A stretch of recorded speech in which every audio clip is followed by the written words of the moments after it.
UK, France and Canada warn Israel over Gaza escalation.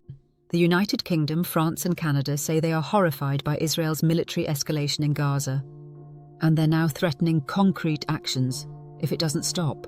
Speaking to the UK Parliament, Prime Minister Keir Starmer didn't hold back. "I want to put on record today that we're horrified by the escalation from Israel. We repeat our demand for a ceasefire." Just a day before, Starmer, France's Emmanuel Macron, and Canada's Mark Carney released a joint statement calling Israel's actions in Gaza wholly disproportionate. "We strongly oppose the expansion of Israel's military operations in Gaza. The level of human suffering is intolerable." They didn't just talk about Gaza. The leaders also slammed illegal Israeli settlements in the occupied West Bank. "Israel must halt settlements which are illegal. We will not hesitate to take further action, including targeted sanctions." In response, Israeli Prime Minister Benjamin Netanyahu accused the trio of rewarding Hamas, calling their stance a huge prize for the group, which is still holding Israeli hostages. Netanyahu allowed a few aid trucks into Gaza on Monday after nearly 3 months of blockade. But the leaders called that move inadequate, warning it may breach international humanitarian law. Only a handful of trucks were allowed in Monday. More were expected Tuesday, but far from what's needed.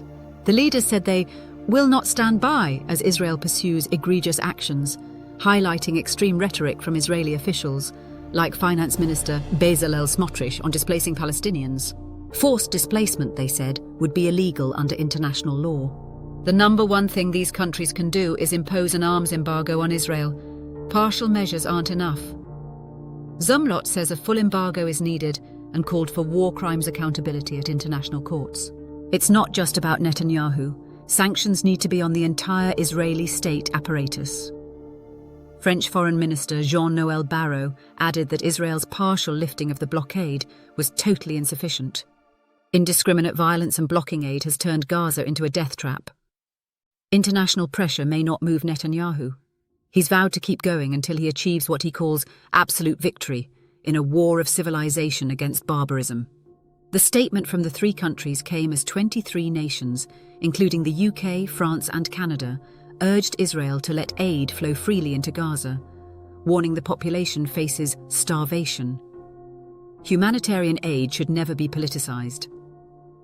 They criticized Israel's new model for delivering aid, where the US-backed Gaza Humanitarian Foundation would operate under Israeli military oversight. It places beneficiaries and aid workers at risk and undermines the independence of the UN and its partners. As Israel pushes on with its deadly offensive, world powers are drawing lines in the sand. But the big question remains: will words turn into action? And will global pressure be enough to stop the violence?